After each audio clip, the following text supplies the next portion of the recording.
Games Workshop listened to us. Yes, it was definitely us that caused this change. You have no evidence to prove otherwise. One thing that is really hard to tell with Golden Demon is how good is the competition, because the Warhammer community page only puts up the winners. If you're not at the event, you don't really know how good the competition was. There were so many pieces that are worthy, but at the end of the day, we don't get to see all those. It would also be another way to celebrate the event a bit more and give it a bit more gravitas when you see all of the other entries and then you have the 3 winning pieces. Current corporate Games Workshop is not known to take any feedback by us plebs, but times are apparently changing as they started showing us the commended entries from last week's Golden Demon at Warhammer Fest. Commended entry is one step up from a finalist pin, and it means you were really close to placing in that top 3. But the winning entries were just a tiny bit better. They implemented commended entries a while back, and it was actually a really good idea as it gave you a bit of feedback and most of all encouragement, as it showed you that you were really close. But these 3 winning entries were just a tiny bit better,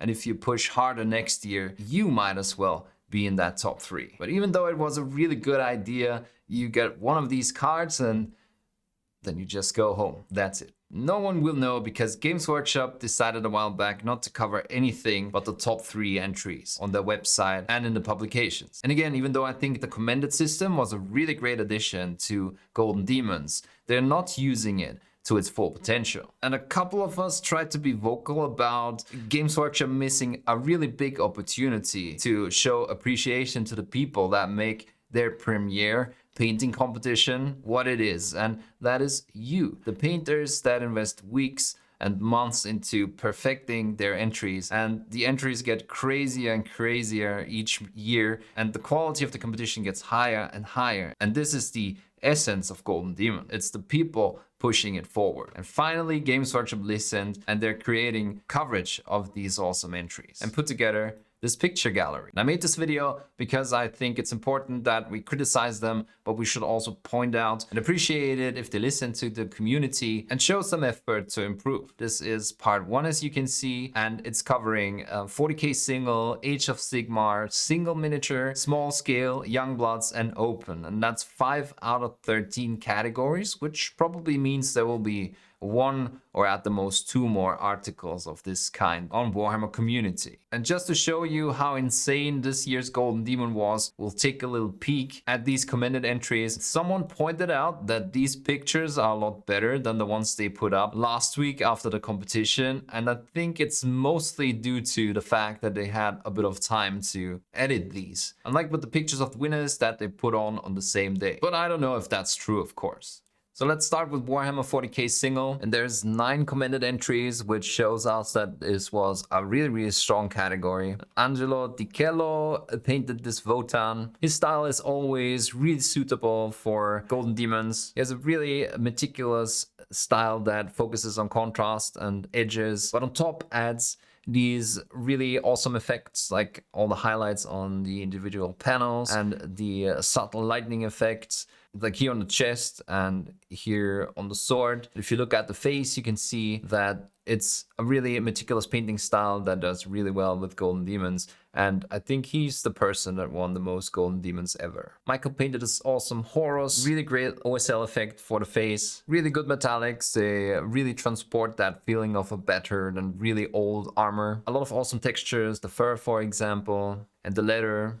David Ugolini painted this Perturabo. I think it's a really nice side-by-side comparison with the metallics on this entry and then non-metallic metal on this entry. Maybe for Golden Demon there was a tiny bit too many brush strokes, like for example these larger dents. It's easy to make them look a bit imprecise. For example, the white edge on the bottom stands out too much. Golden Demon is a competition where each brush stroke has to be nailed. Really great subtle secondary highlights, so the red base reflecting in the hammer and the gold and the legs here. John Garakthi shows us that even for a single miniature you can create a nice little scene around it with the fallen sentinel here and the pilot still in it. Keep in mind that whatever you add to the base also has to be executed to perfection, as really Golden Demons are about that technical perfection, technical execution, and anything you add offers potential to not be executed as well. And maybe this was a bit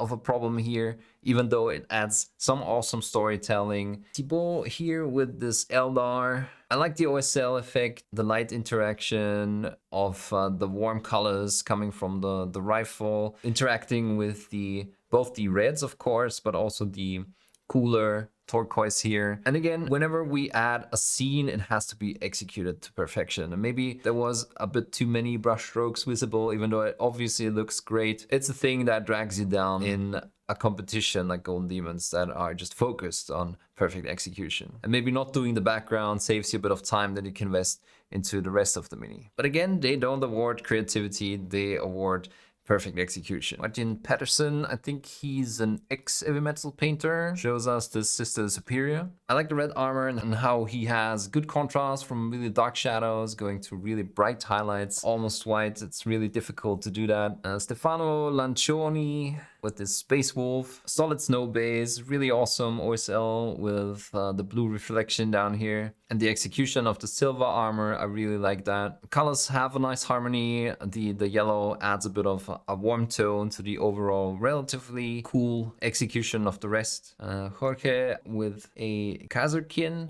sharpshooter. I like it a lot because it has this different color scheme, so more of a yellowish brown color scheme and some interesting markings. And he tried to create the scene around it, where the sniper is shooting from a tower that has been overgrown. And there's some broken glass here. So they really tried to put in additional details that would make it stand out from other entries. So the Scroot entry, I'm always happy to see Groots in a competition. I think it's really difficult to win with them because they're not the most spectacular minis, and especially the ones from Kill Team. While I like them a lot, they have this more stoic stance and it almost becomes like a historical mini to paint. I really like the brighter color scheme and a lot of the textures, like on the rifle, the stock of the rifle, and the leather down here. Nicholas Mortensen, I think he pretty much nailed how the face looked on the artwork. That looks super awesome. I like the glow effect here and how it reflects on the non-metallic metal. The contrast on the red is nice. The reds look super pleasing, and so does the non-metallic metal, especially the gold,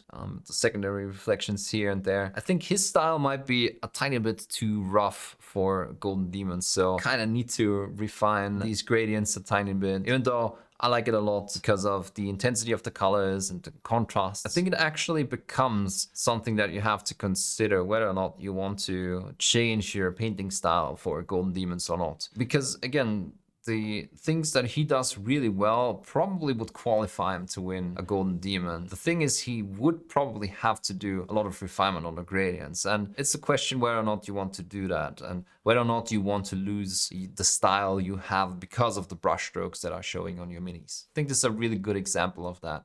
So the Age of Sigmar single miniatures, Hwan Ho Kim created this really epic Stormcast. The metals are amazing if you look close up. These gradients are super neat, and at the same time he retains that contrast. You can see it down here, and then the smoke rising from this goblet here. I think the gold might be a tiny bit better than, for example, the steel parts. All of the white back here looks really awesome. There's a good variation in the gold. Like when we look at gold, it's not only yellow, there's a lot of orange in it usually. And then the shoulder pad up here with the patina, the glowing eyes, a really subtle effect. A really epic entry. There's two interesting high elf entries back to back, Luca and Jose, and it's really interesting to compare them side by side, and for example how they interpreted the cloak back here in a different way if we compare that. Also there's different conversions happening, and especially how the bases look really different, how that can create different mood along with the color choice. Really interesting to see. Let me know which one you like best in the comments. Jonathan here tried a bit of freehand. It's always good to show the judges that you can paint, but never make it too obvious. Like don't plaster a banner on your entry if it doesn't make sense and if you can't integrate it in a more subtle way. This freehand here, I think, is integrated very subtly and very smart, as well as all the intricate highlighting. For example, here, all of this looks super neatly executed.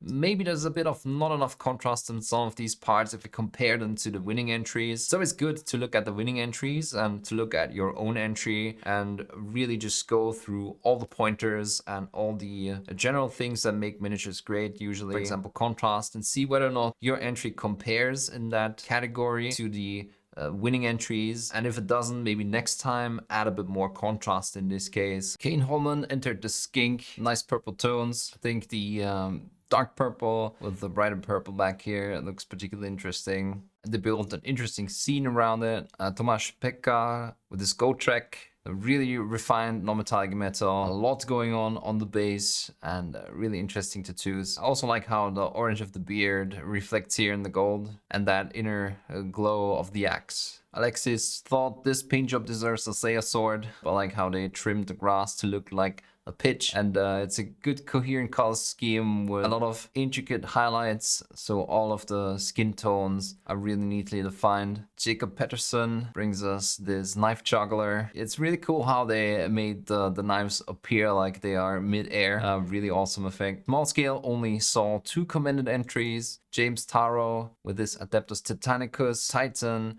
really interesting metal tones, discolorations because of the heat, super intense reds going from a really dark tone to really chromatic red highlights, and I also like the yellow and the little banner here on the weapons. Jimmy Cordwell entered this one that reminds me a bit of the scene in Star Wars. It's interesting how they chose to go for water base and the background here. I think it's really difficult to make that interact well and look awesome. Youngbloods apparently only had 1 commended entry. Oh, it had 2, but they couldn't find the second one anymore. Okay. This picture also is kind of grainy. I don't know what happened. This category was really amazing. Like I said in that other video, a lot of these entries could have easily placed 15 years ago, and this one looks no different. The open competition also was really tough. Lots of large scale scratch build entries. Darren Latham built his own scenery for his diorama. Steve Party entered this slan. I like the blue jade up here. It looks super interesting with the intense highlights on the edges, and generally an interesting color scheme. I like the jungle scenery, how it integrates with the vegetation down here, and lots of different materials like the feathers and the stones. Victor Vera entered this Zinj Sorcerer, also scratch build apparently. What I like here is how the light behaves on that, and how we get the notion of shadow back here on the leg, for example, and the notion of light on everything that's exposed. So nice metal work, and all of these eyes look super creepy. And Nicholas Mortensen comes with a second commended entry, also super cool light and shadow interaction, and again the textures and color choice, everything works really nicely. So this bust, I think I saw that already a couple of years ago, so this is probably an older paint job. Still really cool, a lot of light coming from below and creating these bounce lights, and really good atmosphere. Open category also saw this amazing Space Wolf in a large scale. Great textures, great fur. I like the more muted approach to the gold here. Really great scratch build. This was a particular fun entry. The Roads to Golden Demon. Someone building a diorama and having a calendar in front of him with the deadline creeping ever closer. Yeah, it's a really awesome small detail. Something really different. I like this a lot. There's even some decals here. Paul Davis. Oh, maybe that's a larger scale version and it's not the epic scale, of course. That must have taken a long time to build too. Oh, that's cool. That's an old Inquisitor model, like the large scale Inquisitor game that never really took off and went away in the first decade of the 2000s. Yeah, also a bit of a retro paint job with the more muted skin tones, but really interesting freehands and textures. Bit of a flashback for sure. But yeah, Games Workshop listened to their community and improved the thing. Signs and portents, signs and wonders. I hope you enjoyed looking at these as much as I did. If you want to see my breakdown of all the winners, you can check out this video up here. I'm still flabbergasted. Apparently, Games Workshop takes feedback from their community. Thanks for watching. Goodbye. Please like. Goodbye.